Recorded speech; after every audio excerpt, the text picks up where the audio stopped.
आसंतु शुणिबा कविता प्रलय प्रेरणा। कवि सबुज जुगर प्रख्यात कवि अन्नदाशंकर राय।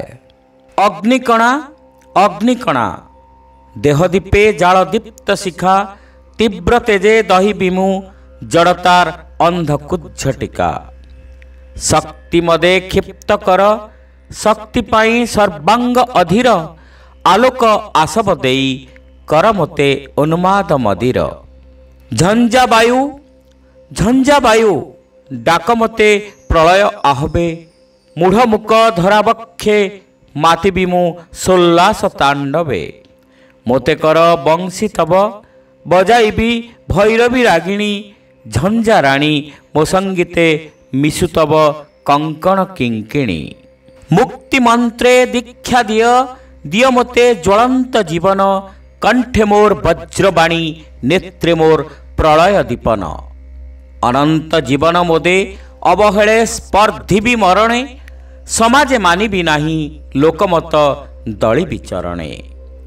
झटिका मु बहीजीबी देश परे जुगर उपरे अनल मु दहीजीबी निर्जीवे स्तबीरे अकातरे। जेते पाप जेते मिथ्या जेते मोह जेते प्रवंचना धर्म नामे नीति नामे जाति नामे जेते आवर्जना। वैषम्यर भेदरेखा भंडतार जेते आच्छादन दुर्बलर हाहाकार पीड़ितर मरम वेदन। विधिपदे धरित्रीर दुख शोके भरा अर्घ्य थाली निष्ठुर निर्मम मोहि निर्विकारे सबुदेवी जाली। छिन्न करी दीर्ण करी जेते बाधा जेतेक बंधन मानव कलंक भारे रचिबी मु प्रलय इंधन। खंड खंड करी सबु भग्न करी चूर्ण करी क्षणे निक्षेपी बहु दूरे विस्मृतिर गुप्त गृह कोणे।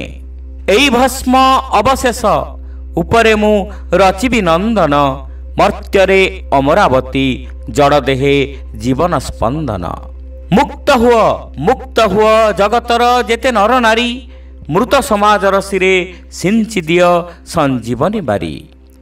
नर तुम्भे भूली जाओ अतीतर दुस्वप्न जेतेक भावी काल अभिमुखे नवपथे हुआ है पथिक। नारी तुम्भे आस आस धर हाथ हुआ सहचरी सेवा स्नेह समव्यथा बिना नर बंचिव किपरि। जननी भगिनी कन्या प्राणप्रिया जीवन संगिनी दासी नुह नुह तुमे रुद्ध विहंगिनी। उच्चस्वरे कही उठ मुक्त मुहि मुक्त मो जीवन मुक्त मोर प्रेम आजी तव प्रेमे लभिब मिलन। अवरोधे जे जीवन सढ़ी जाए आलोक अभावे अनिच्छुक जे प्रणय अरपेमु से बादासी भावे। प्रलय परसमणि छुईलाणी से प्राणे से प्रेमे नव नर नवजुग काच तेजी नियो आजी हेमे। हे दुर्बल हे वंचित दीनहीन अस्पृश्य चंडाल धर्मध्वजी ब्राह्मणर सजत्न ग्रथित मिथ्या जाल। फुत्कारे विदीर्ण करी द्रुप्त शिरे गर्जी उठ बारे आउ मु भूलिबी नाही विधिदत्त मोर अधिकारे। मुक्त हुआ पतित पातित जेते जाति पराधीन जेते देश मुक्ति पाई उठ थरे माती। जातीय जीवने जेते अछि पाप अछि आबिलता वैषम्य विरोध जेते अविश्वास भीरुता भंडता।